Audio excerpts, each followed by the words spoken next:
Becoming your own banker really requires a shift in mindset.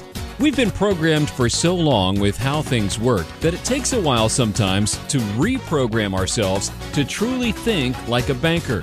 When first exposed to the infinite banking concept, you probably began to start thinking about how you were going to use your bank after sufficiently capitalizing it. For most people, that starts with paying off high-interest credit cards or even car loans. But after diligently practicing the infinite banking concept for some time, you may begin to notice that the cash values in your policy will increase over time, and at some point, you may not have any more personal debt to finance. This is a wonderful feeling and perfect time to really start thinking like a banker. You see, in order to make money, banks and finance companies must first have capital. Then, they lend that capital to somebody else who needs it for a fee. When the cash values in your policies begin to increase beyond your own needs, you can follow the lead of the finance companies by lending it out to others, also for a fee. For example, assume you were a dentist that wanted to purchase a new piece of equipment that cost $100,000. How would you pay for it? If you were like most dentists who aren't trained to think like a banker, you would likely end up leasing that equipment. The leasing company would buy and own the equipment, then lease it to you. Your monthly lease payments would be structured so that you would end up paying back the original purchase price of the equipment, plus some profits for the leasing company for letting you use their money to purchase that equipment.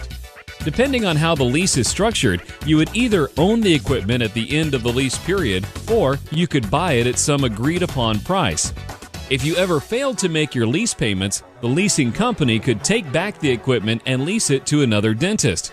With sufficient capital in the form of cash values in your policy, you can actually start your own leasing company and begin purchasing and leasing equipment to your own business or to other business owners.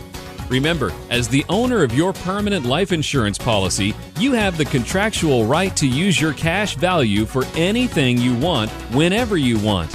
This means you can buy equipment and lease it out to any business in any industry you want, whether it's X-ray machines for doctors, backhoes for builders, trucks for trucking companies, micro loans to startup entrepreneurs like your children, or anything else. The key is to make sure that you personally are the owner of the policy, not the corporation who will be leasing the equipment from you, even if you are the sole owner of the corporation. You will personally then purchase the equipment and lease it to the corporation, ensuring to charge a high enough lease payment to cover the cost of the equipment. If you are the owner of the corporation who is leasing the equipment, you can receive an interest deduction for the policy loans you took out to purchase the equipment, since the loans are for a business purpose. Plus, you can depreciate the trucks over a reasonable time if you structure the lease properly.